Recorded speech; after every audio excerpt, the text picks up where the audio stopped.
আজকে আমরা দেখাবো মিন্ত্রা থেকে একটা পার্সেল এসছে। কি আছে এর ভিতরে আপনাদের খুলে দেখাচ্ছি। এর ভিতরে কি আছে,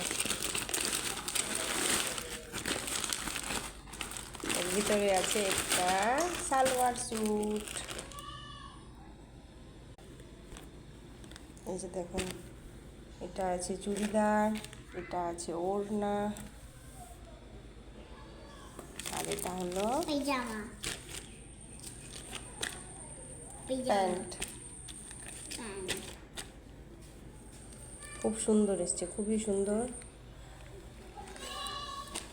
মিন্ত্রা এন্ডস অফ সিজন সেলে আমি এটা নিয়েছি এবং খুব ভালো, খুব ভালো আছে, খুব পছন্দ হয়েছে। এটা হলো চুড়িদার, এটা হলো ওড়না, প্যান্ট। আপনারা কমেন্ট করে জানাবেন কেমন লাগছে। খুবই সুন্দর এসছে।